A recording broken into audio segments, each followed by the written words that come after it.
ए और बी एक कार्य को 18 दिन और 12 दिन में पूर्ण रूप से कर सकते हैं। कार्य पूर्ण होने तक वे एकांतर दिनों तक कार्य करते हैं। पहले दिन ए शुरू करता है और कार्य को पूर्ण करने में ए और बी को कितना समय लगेगा। ए जो है किसी काम को 18 दिन में, बी जो है उसी काम को 12 दिन में। टोटल वर्क इनका एलसीएम कितना हो जाएगा भाई 36। ए का एफिशिएंसी 2, बी का एफिशिएंसी 3। अब बोला ये गया है कि वे एकांतर दिन में कार्य करते हैं, यानी कि पहला दिन ए करेगा फिर बी आएगा, इसी तरीके से कार्य जो है आगे बढ़ते जाएगा। यानी पहला दिन ए आएगा तो 2 काम करेगा, अगला दिन बी आएगा तो 3 काम करेगा, यानी कि 3 और प्लस 2 5 हो गए। 5 काम करने में कितना दिन का समय लग रहा है 2 दिन का। हमें काम पहुंचाना है 36 तक, तो यहाँ से 7 तक मल्टीप्लाई करेंगे, यहाँ भी 7 से। देखो 35 काम हो रहे हैं कितने 14 दिन में।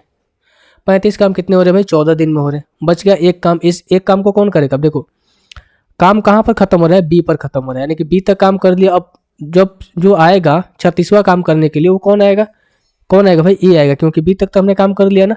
ए B A B A B A B इस तरीके से 7वें दिन तक आएगा ए बी, ठीक है। इसके बाद फिर ए आएगा, तो एक ए का एफिशिएंसी 2 है, यानी कि ए जो है एक दिन में 2 काम कर रहा है। काम बचा कितने हैं 36 - 35 करेंगे 1। तो हम यहाँ से कहेंगे कि जो ए आएगा ना वो जो बचे हुए काम को 1/2 दिन में करेगा।